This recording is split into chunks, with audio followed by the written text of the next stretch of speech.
It's Migraine Awareness Week, and we're dedicating this podcast to migraine and mental health.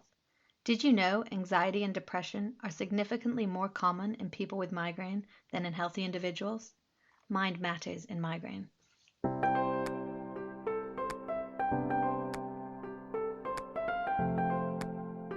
Welcome to the Heads Up podcast, brought to you by the National Migraine Centre, the only UK charity treating migraine and headache.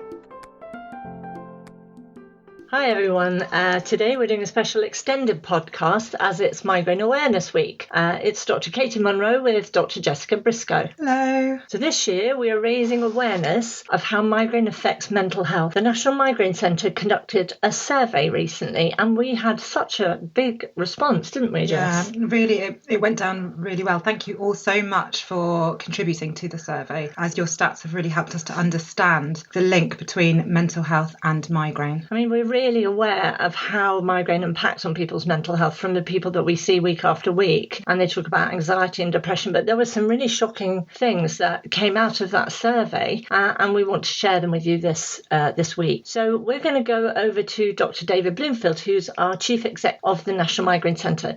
David, you were involved in this survey. Any initial thoughts about that? Yes, hello there. First of all, we were really pleased that so many people joined in and supported the survey, nearly 2,000 respondents. Yeah.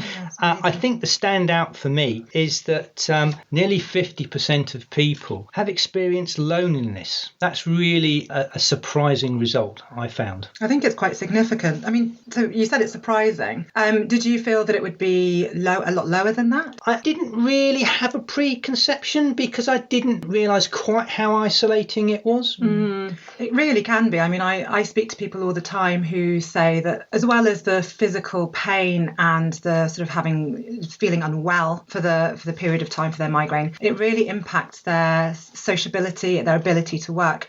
And people can be stuck in a room for 4 or 5 days at a time. And if that's recurring fairly regularly, that's people being on their own for a while. Yeah, because of the people that did the survey, about 1 in 8 said that they were experiencing loneliness or isolation because of their migraine. It was specifically about their headache condition. And I think we hear this, don't we, Jess, when patients are talking and they say phrases like, I've shut down my life, I can't arrange anything with my friends.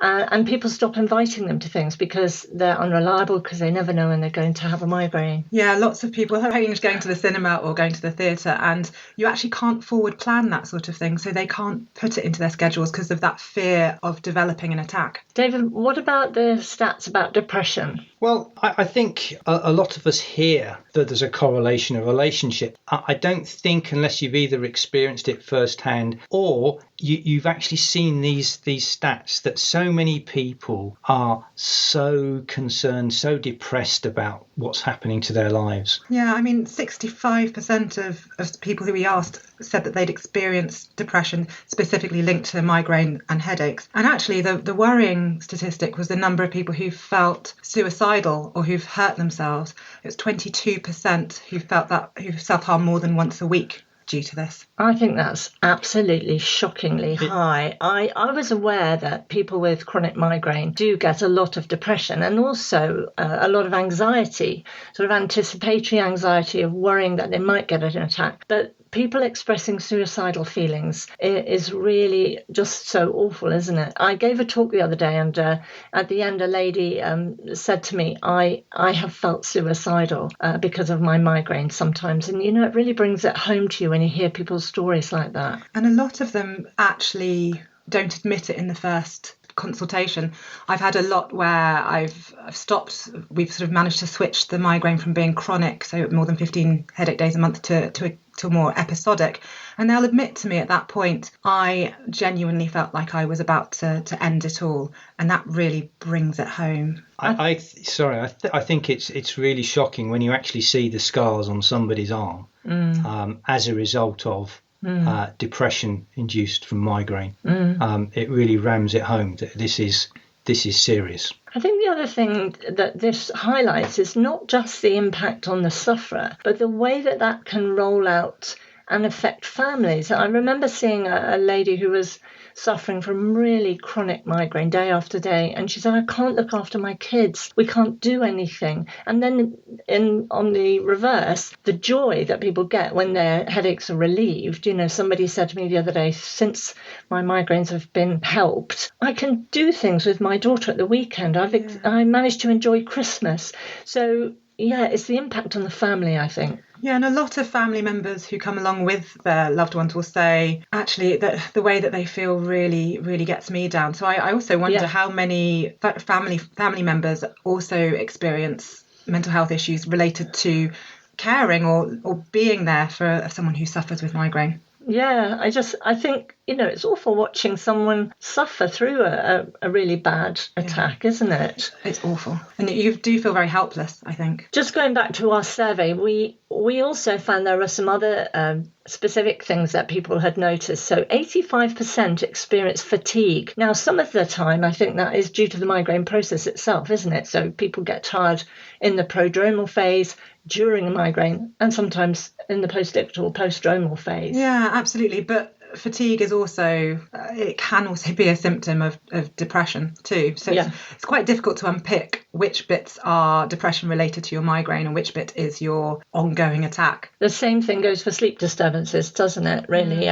So people who are depressed often have very poor sleep. That can be a trigger. So it's a bit of a bidirectional relationship. If you're having horrible migraine attacks, you possibly won't be sleeping very well, and that can aggravate depression as well. And I think that's also linked with the changes in appetite. So lack of appetite, if you're skipping meals, not eating because you feel depressed, that can trigger an attack. And if you're overeating, so eating the wrong things, having too many sugary foods, then that can also, those changes in blood sugar level can trigger it. David, I know when you are greeting people, which you do every week at the centre, you have a chat to patients. Are they easily talking to you about how they feel about their migraine, or are they more reluctant to bring it out in the open? Do you think it's a hidden thing?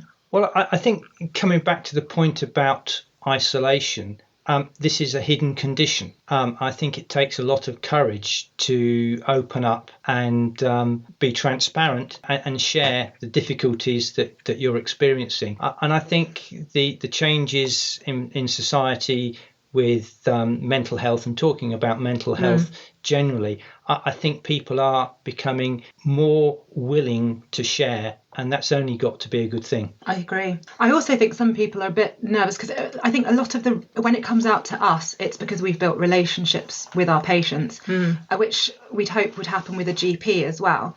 And a lot of patients with migraine get worried that their migraine is being blamed on their mood. You have migraine because you're depressed. You have migraine because you're stressed. Actually, often it is the other way around. And I sometimes wonder if that stops people from highlighting their mood changes in case people take their attacks less seriously and say, well, that's what's causing it. I think there's also a certain amount of guilt and shame, and people sometimes say that they feel as if doctors or other healthcare professionals are saying, well, if only you did things differently, you wouldn't get migraine. You may be contributing to your own condition. And I think that's really hard for people, and so they may keep quiet about how low they feel. Yeah. I think that's particularly the case in the working environment. There's an awful lot of fear about job security, promotion, and a huge number of people that I speak to simply don't tell their employers. Yeah, absolutely. I mean, I think we found that in previous surveys where we found that the reporting rates are more than 75% of the people with migraine even bother to report it. It's quite high. It's quite low level reporting of it. And I think the other thing that leads to is this thing called presenteeism, which is where people are getting migraine attacks but still going into work. And of course, that has quite an impact on their employers if they're not feeling fully functioning and up to their normal standards. And they may well try and hide that because of worries about job security. Okay, that's really good. I think what we're going to hear from now is some experts about mental health conditions and migraine, and we're also in the next section going to talk a little bit about what you can do to help yourself. So thank you very much, David, for your contribution. Pleasure. Okay, so we've talked a lot about our statistics and what people are experiencing. But what can you do to help yourself or your family member or friends who are dealing with anxiety and depression related to their migraine? There are actually quite a lot of things that we can do for ourselves, aren't there? Yeah. So I think something that I actually advise quite a lot is practicing mindfulness. If you don't know what mindfulness is, it's a meditation-like method where you're concentrating on your breathing for a certain period of time so that you're clearing your head from any kind of negative thoughts or any thoughts, really. Yeah. And that can be very, very useful for managing anxiety and depression. Some people find it quite hard because one thing I think that all of our brains do is they chatter away to us. And if you're sitting quietly and trying to clear your mind, it can be very easy to get very distracted about all the things that are worrying you. So I would just say to people that's quite normal. Yeah. So it needs practice, like anything. If you're going to try doing mindfulness, there are different ways of learning how to do it. So there are books about it, there are DVDs, there are apps that you can download onto your phone, or you can go along to classes, and they're usually running over about 8 weeks, and they will kind of guide you and remind you that it's not something you can fail at. Just the fact that you're sitting and trying to think about your breathing and being present in the moment is a very mindful practice, and it can be, we know from scans of people doing mindfulness, that actually it can help calm the brain. Yeah. And I really want to highlight what you're saying about it sometimes being quite difficult. It's certainly not something that works immediately. So don't expect to start practicing it and feel better after your first session. It's worth persevering with. Definitely. And sort of fitting into your regular routine. I think the other thing about fitting anything like that in is actually trying to make a regular time, because even if you're doing it for just 10 minutes a day, in our busy lives, I think it's really quite hard to set aside a peaceful 10 minutes. Yeah. So, it's something you do need to work on and think about trying to do regularly, but it can be very, very helpful, helping with anxiety and even improving sleep quality. Oh, absolutely. I was actually thinking about other ways that you can practice if you don't get on with mindfulness on its own. Yoga essentially was developed so that people could practice mindfulness in a more Western way, I think. And I think yoga is quite a good way of practicing mindfulness, which sort of brings us on to another one of our tips for how to manage anxiety and depression: exercise. So there's really good evidence that exercise can be more beneficial in mild to moderate depression than antidepressants.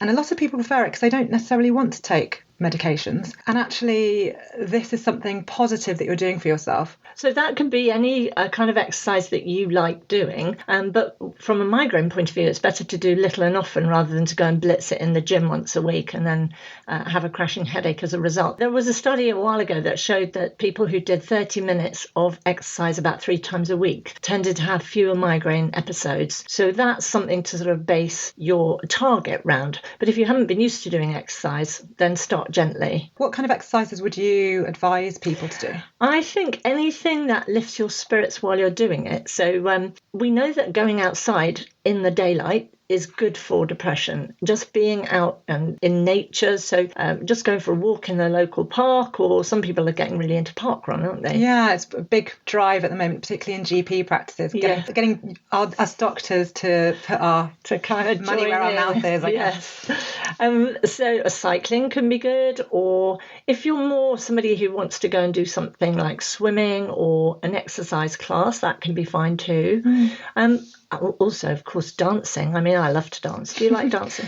I like to dance. I don't know how much people like to see me dance, but I enjoy doing that. So yeah, that pushes up your serotonin levels, pushes your endorphins. And the other thing is a thing that you often do with other people. So we know that being sociable also helps lift the mood. So anything you can do that gets you out there exercising in groups is a good idea. Yeah. You also mentioned sleep and how mindfulness can help with that. Actually, making sure that you have good quality sleep is really important for management of anxiety and depression. And actually, we've mentioned already how it can really affect sleep. So it can stop people from sleeping well. It can stop people from actually managing to get to sleep, makes people wake up. People wake up early in the morning. So it really is important to try and regulate your sleep so that you, improve your migraines, but also really, really affects the mood. Yeah, if you look at any sort of list of sleep hygiene things, there's some very common things that people can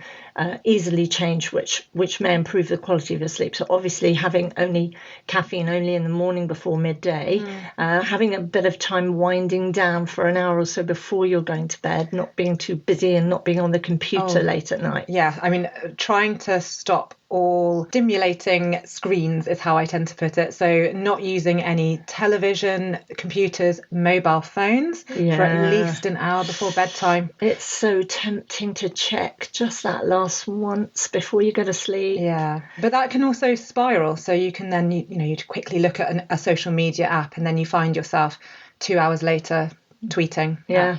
Reading a book probably a good way, and it's sort of something that's going to distract your brain, but you're not going to have that blue light in your eyes, which we know suppresses the melatonin, which is a signal to your brain to get you off to sleep. And there are actually some things that you can do to help with sleep quality. So I know you are, but I'm a big fan of magnesium supplements. Definitely.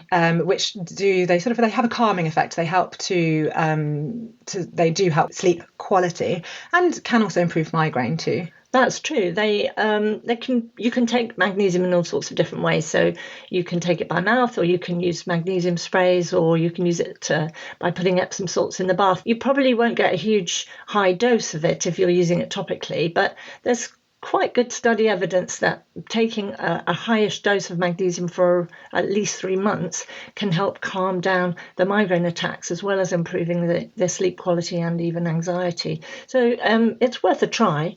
Yeah, and then I think something else that kind of leads on to is caffeine and anxiety. Yeah. So we've already talked about how you should avoid caffeine for at least 12 hours before bedtime, because it does have a very long half-life. It really stays in your system for a long time, and if you have it after midday, that can be something that affects your sleep. But caffeine also, it hits your adrenal system, so it's quite stressful. It produces a lot of adrenaline, which can make people feel very anxious in themselves. If you're not used to caffeine and you have it, I certainly have found this, that if I have a strong coffee and I haven't been drinking much caffeine, I feel really jittery and worried and anxious. So watch out for that one. And there's another thing that has been shown to be very good for chronic pain and also depression that Katie introduced me to, which is expressive writing. Yeah, so expressive writing, I think it actually has to be done with pen and paper. It's at least three consecutive days a week, and I tell people to do it on a regular basis. You write for 30 minutes at a time, whatever comes into your head,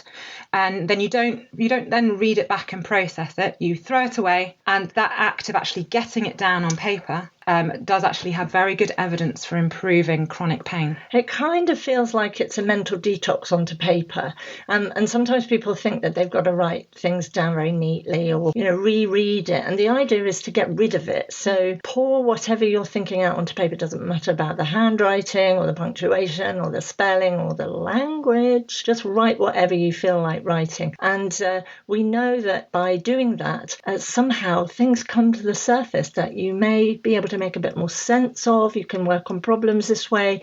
You can even have conversations with people if you've had issues with them, but only on paper. And so that's a technique called expressive writing. And there's a sort of modified version that I say to people: if you're struggling to get off to sleep, or you're awake in the night with your brain chattering, just have a pad of paper and a pen by the bed and sit up and write down the things that are buzzing in your head, and actually just then put the paper down and tell your brain to shut up and go back to sleep. And that sometimes works quite nicely. Yeah. So we haven't talked about CBT. No. And I expect lots of people will know about CBT, or the full term cognitive behavioural therapy. So do you recommend that, Jess? I do. I mean, cognitive behavioural therapy is a type of therapy, and I think a type of counselling. And I think people typically think of counselling, they're quite anti it. They think, I'm going to have to sit down, pour my thoughts out, and I'm not going to get any feedback from it. But this isn't like that.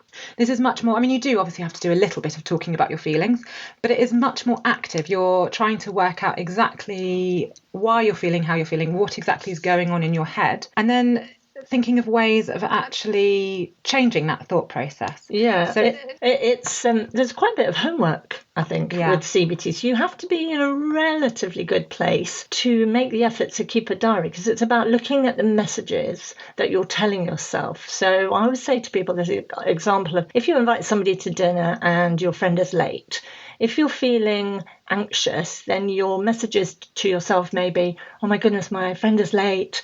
Maybe they've had an accident. Oh, what am I going to do? Oh, I shouldn't ever invite people to dinner. It always goes wrong. If you're feeling depressed, then your messages may be, oh gosh, I'm so useless. Everything I do failed. If you're feeling fine, your friend is late for dinner, then you may sit down and read the paper and think, oh, that's good, I've got an extra 5 minutes. So it's what we say to ourselves that can affect how we feel. And CBT looks at that in much more detail than that simple example that I've given.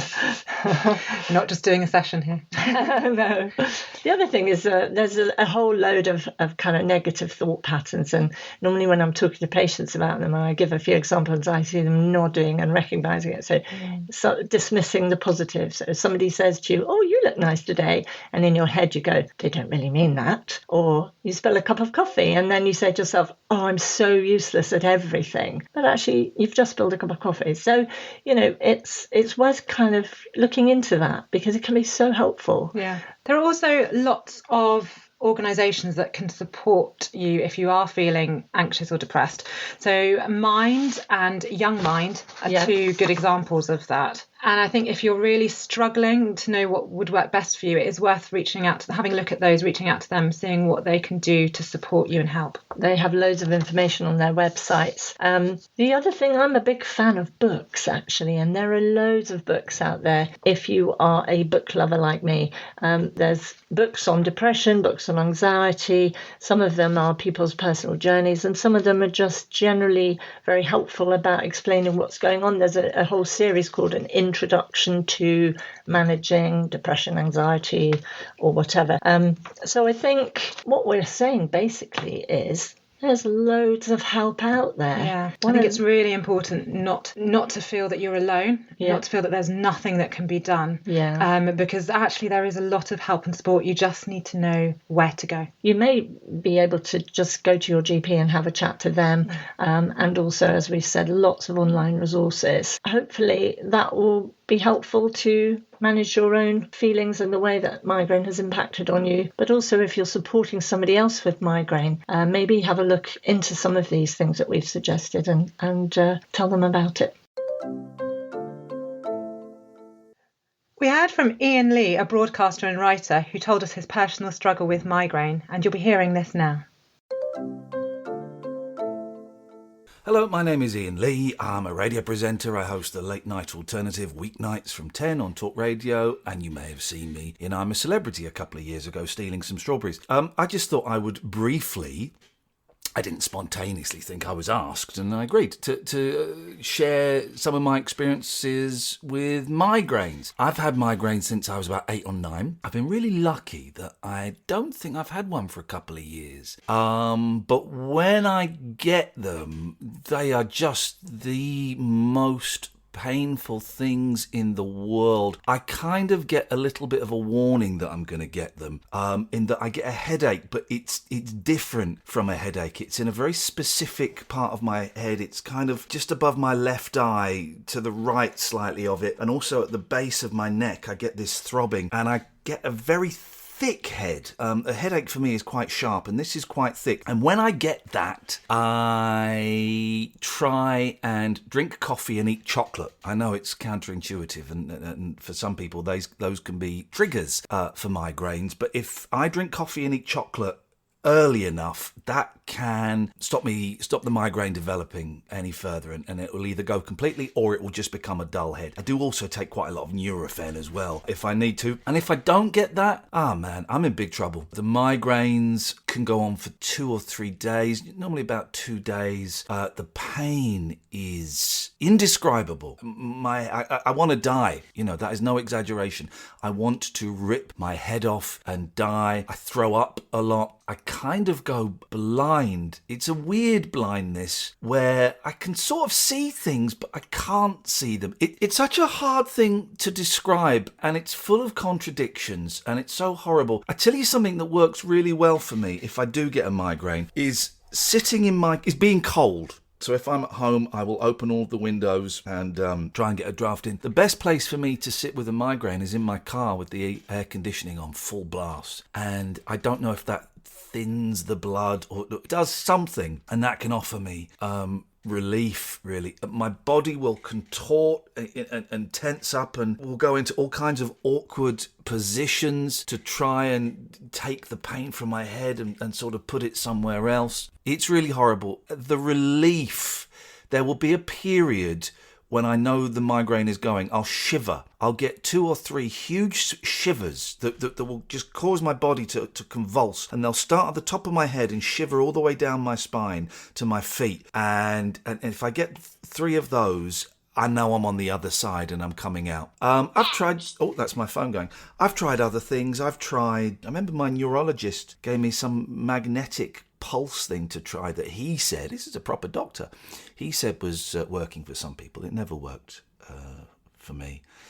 Touch wood, I haven't had one for a couple of years. I've come close to having one, but I've managed to stop it. I think I have taken a lot of the stressful things out of my life that were possibly partly responsible for it, and I just, wish everybody that has them the best of luck coming through them.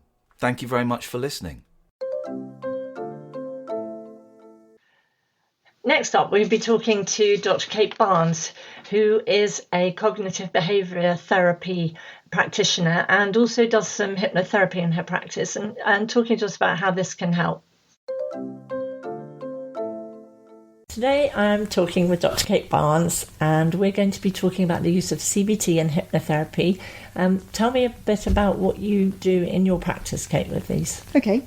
So I've been doing CBT probably for about 6 or 7 years now, and often combine it with hypnotherapy. I thought perhaps I'd start by telling you a bit about what CBT is.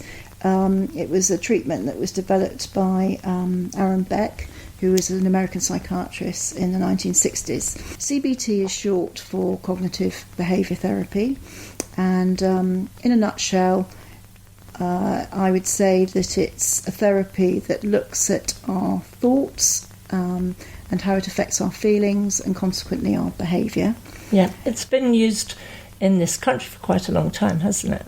It has been used in this country for quite a long time. It's become a very popular treatment in recent years, basically because there's quite a lot of evidence to show it works, and certainly the medical profession have really embraced it. It's a very logical treatment, and people can benefit from just 5 or 6 sessions. Yeah. So it's something that's being used in the NHS. Yes. And is quite readily. So to say a bit more about it, we all get accustomed to thinking in certain ways. Mm-hmm. We all get habituated in our thinking, and it's really about looking at this with the patient and helping them to challenge some of their thinking. We look at aspects that we call NATs, and NATs stand for negative automatic thoughts. So can you tell me a bit more about the negative automatic thoughts? I think there are quite a few different types, aren't there? There are. So one of the most common types is mind reading, and that's where we think we know what somebody else is thinking, which of course when you really start thinking about it is ridiculous. So that's when people say things like, well, they must be thinking this. Yes. Yeah. They must think I'm fat. Yeah. They must think I'm an idiot. That kind of thing. Catastrophic thinking, it's the end of the world, when clearly the sky isn't falling down. Yeah. Other things such as generalisations, where we're using our internal dialogue and saying to ourselves things like, this always happens. Okay. No one ever does this. This never happens. So when you say internal dialogue, you're meaning the messages we tell ourselves about things? Exactly that. Polarised, black and white thinking, where we impose a judgment on ourselves, and we use words such as, I should do this, I must do this. Oh, that's a common one. I definitely have recognised that one, yeah. Blaming, either blaming other people or self-blame. Emotional reasoning, which is where we understand that our thinking, or helping people to understand how our thinking may be distorted by our present mood state. Okay. How can you clarify that a bit more? So say somebody's going through a period of time where they're feeling low, then clearly that's going to cloud their thinking and judgment, and it's helping them to see that and to make allowances for that. So because they're low, they are thinking in a slightly different way than if they were feeling in a much better frame of mind. Exactly that. So it's about identifying those sort of thought patterns, but then what can you do about it? Right. So it's about helping people to step back and look at challenging some of this thinking and showing them that they do actually have a choice and that they don't always have to think in a particular way. Habits are hard to break. That's right. One of the ways in which you can do that is to get them to do activities where they actually do something different from what they're accustomed to doing and showing them that they can get a different result. You're suggesting to people that they try doing things in a different way so that they get a different result. I think, can that be simple, practical, physical things like brushing your teeth with the other hand, or would it be more patterns of behaviour that they're looking at? It depends, actually. I think one of the things that it's really important to get across to people is that it's not just about how your thoughts can affect your feelings, can affect your behaviour. If you change your behaviour, then sometimes you can change your thought patterns as well. So it's like a sort of feedback loop. I've come across that where people are feeling so low and they tell themselves that they won't enjoy going out and doing something with their family, and then if you can actually persuade them to try going and doing it, they often enjoy it much more than they thought they would. Yes. Yeah. I mean, I often think of that phrase, feel the fear and do it anyway. Yes. And sometimes you just got to do it, and then you realise actually that the thoughts follow the change in behaviour. Yeah. Though there sounds as if there could be quite a bit of homework with CBT. There can be. I must admit the Kate Barnes way of doing it doesn't necessarily involve a lot of homework. And I think, if you follow the sort of strict protocols that the cognitive behaviour therapists use, it often does involve quite sort of rigid framework of doing homework. But because I tend to combine my cognitive behaviour therapy with hypnotherapy, I probably practice it in a slightly different way from most people. Brilliant. Tell me a bit about hypnotherapy, because that's something I think a lot of people are interested in, but then they have worries that they're going to be controlled, or there's a lot of myths around hypnotherapy, aren't there? I think you're absolutely right about that, and that's one of the things that I'm always trying to dispel with people, because when people come and see me, I think often they are very wary and they're not really quite sure what I'm going to do to them. Yes. And so generally one of the first things I'll say is that actually it's no different from relaxation. What you're doing is helping to put the person into a relaxed state. And by putting them into a relaxed state, you're bypassing the critical conscious part of the mind. So you're helping them relax themselves, you're not doing something to them. You are helping them to relax by giving them the right cues to help them do it. So you're doing that, and in doing that you're helping them to you're basically bypassing the critical conscious part of the mind, and then you're getting into the unconscious part of the mind, which is where all the habits and values and attitudes are stored, and you're making suggestions to the unconscious part of the mind, because that's where the change really occurs. That does sound quite wacky, but actually it works beautifully, and I think you can teach anybody to relax. But the brilliant thing is, and people often don't think about this, is that if you can teach somebody to be relaxed, then they can't possibly be anxious or stressed. Right. Because you cannot have two conflicting emotions at the same time. Sense. I think with pain patients, learning to do self-hypnosis can be really, really useful, because it removes the stress element of what's going on. Yeah. So have you come across using these techniques with people with chronic migraine or with chronic pain? I do. I use these treatments for all sorts of different things, but I do see patients with pain conditions such as migraine. And in fact, I was just thinking, I saw somebody the other week, and I thought I'd just maybe give an example. And she was a patient who had come to see me who was struggling with migraine. She led a busy life. She was a mother of 4, and she had a part-time job. And she was telling me about her experience the week before, where she had been given this project to do, and there was a deadline. She had to get it finished by the end of a particular day the week before. She just had one of those days where her nanny rang up in the morning, her after-school nanny, and said that she was sick. So she knew that she had to rush to pick her kids up from school. She then got phoned by a friend during the day saying, would she mind if she picked her child up, which was from another school, Oh, gosh. which she then did All agree to happens do. at once, yeah. All happens at once. So she found herself having the most crazy day where she was running around like a headless chicken. She got through the day, she managed to fulfil her obligations at work, completed the project, not having had anything to eat or drink all day. Or alarm bells ringing, yeah. And then she rushed to pick this other child up from school. She then rushed to drop two of her kids at two different after-school activities, got home, and rather unsurprisingly, later that night, got a migraine. So we talked through some of this stuff, and this is where the CBT techniques can be quite useful, just looking at the thought processes behind how she managed her day and how she could look at doing things slightly differently. Of course, she realised when we went through the negative automatic thoughts that there were these sort of thought processes going on. Would her boss think she was a slacker if she didn't get the project done? Mm-hmm. He might have done or he might not, but does it really matter? But to her it was, she extrapolated it further to, if I don't get this project done, then what will he think? I could get fired. And the whole thing was getting out of proportion. Her friend ringing her up and asking her to pick up the child, she thought, if I say no, it comes across as I'm being really unhelpful. She then felt quite angry about it because actually this friend wasn't always particularly good at reciprocating, but she didn't really feel that she could say no. And then, we spoke about the kids and their after-school activities. Actually, how important was it that they really did them? Was it actually fine to miss them on one occasion?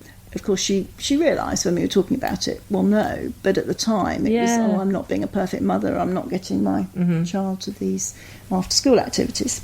We realised that actually she hadn't particularly managed that day well, and she'd ended up, as a result of not looking after herself, with a migraine, and then she was clearly no good to anybody. Yes. Anyway. So it all came tumbling down despite her attempts to keep all those balls up in the air. Yeah. Mm-hmm. So I suppose that's a kind of example of where CBT techniques can be quite useful. Yeah. Looking at how to manage migraine. Clearly it's not a cure for migraine, but these sort of things are quite by useful. Changing her priorities, she might have stopped, had lunch, and had a more relaxing evening if she had thought about it in a slightly different way. It's about learning how to manage one's lifestyle, really, isn't it? And the stress elements that can trigger migraine. That's excellent. Thank you so much for talking to me today. Charlotte spoke to two of our patients about their experiences with migraine and mental health, and here's what they had to say. Hello, Nathan. Thank you for joining us today. It's Migraine Awareness Week, and we are concentrating on migraine and mental health this week. So I just wanted to discuss that with you a little bit. Okay, great. So have you felt the sort of migraines ever affected your mental health? Yes, definitely. Yeah? And how would you describe that to someone, if you sort of how it's affected your mental well-being in general? It's a difficult question. I mean, I guess that migraines have really does affect most people's mental health, but especially with myself, I tend to go in a really dark place, especially if I've had migraines for a long period of time. Yeah, so you're going through that sort of cycle. Yeah, it's because I guess because you're in a dark room all the time, it kind of, and you're by yourself. There's no one to really offload, and it's just pain fixed with being lonely, and then you feel like you're not understood, and there's a whole bunch of emotions that start flying around. And yeah, that's one thing we found when we did our survey, is that a lot of people feel isolated and alone, like you just said. Yeah, the isolation can be pretty hard to deal with. Yeah. And do you ever feel sort of anxious and get sort of anxiety because of that kind of feeling alone and not knowing when the attack's going to happen? I definitely feel anxious when it comes to when the attacks happen. Like I'm at the moment, I find it really difficult to go out to like enjoy stuff with my friends or family, just because if I leave too far from my home, if I have an attack, there's nothing I can do.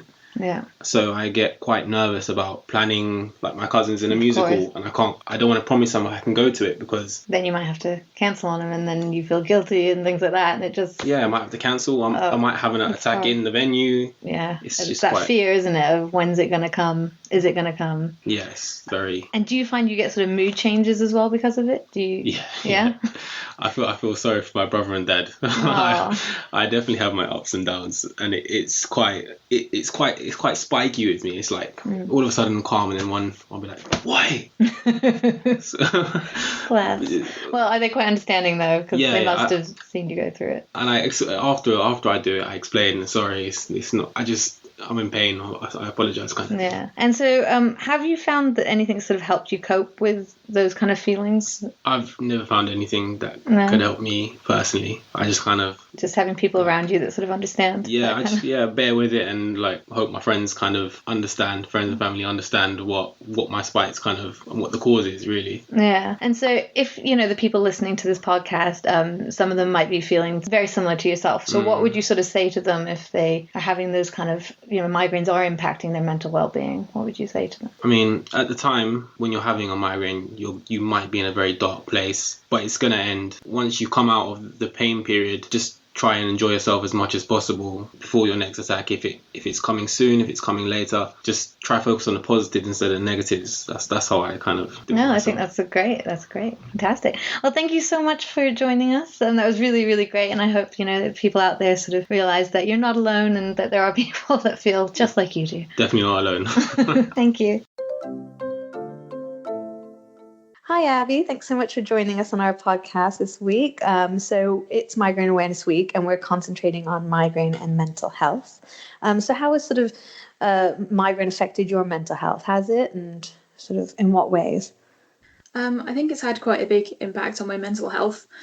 A lot of it, I think, is because of the impact it's had on my life as a whole. So I've missed a lot of work because of my migraines. I've ended up in absence meetings, and the stress and anxiety that comes with that, with it impacting on my way of making a living. Of course. It's really detrimental. And then obviously the anxiety causes me to have more migraines. Like I get stress triggers. So it's kind of a self-perpetuating. It just goes round and round in a circle. Yeah, I can imagine. That's awful. And have you found any other ways that it sort of has impacted your mental health, or is it mostly that kind of anxiety and the stress of having them? I mean, also the migraine itself obviously causes quite a lot of anxiety. And I guess having the pain constantly. I mean, are you a chronic migraine sufferer?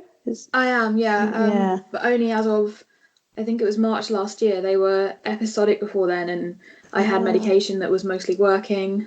But I had a really severe attack at work that was all sound-based, like just intensely sound sensitive. And after that, it took a long time for it to start to sort of even out again. And I was really, really anxious during that time just about leaving the house because I was so easily triggered. I couldn't go and sit in a cafe because just the sound of the coffee grinder going on would set me off immediately. Oh, so yeah, I can imagine that. That must be awful then, because you can't do anything in that, because there's noise everywhere. So yeah, I was just going to say that it has slightly improved in that respect over time, but then it has a big impact on the way you approach everything, because every time you go anywhere, you have to consider, well, what possible triggers are there going to be? What do I have to do to make sure that is less likely to happen? Or if I do get an attack, what am I going to do? If I'm at a festival or something, how am I going to leave as quickly as possible? Yeah. How am I going to it's like leave sort of safely? Constant fear of living, of like when is it going to happen? I mean, I don't drive at the moment, but I can imagine if you drive to places and you get a migraine and then you're not safe to drive back, that leaves you in this kind of, you're stuck. Because you can't get in the car safely, but you also can't stay where you are. I've actually heard that from some people. And that can be really scary, especially if you get auras when you're driving as well. Because that affects your vision. It affects my judgment and my reaction speed so much. It wouldn't be safe. I cycle a lot of places, and if I do get a migraine and have to leave work early or something, I have to make myself walk because I just know I'm not safe. I've had a couple of accidents falling off my bike because I cycled when I had a migraine starting and thought I'd be okay. Yeah, it's very scary actually, isn't it?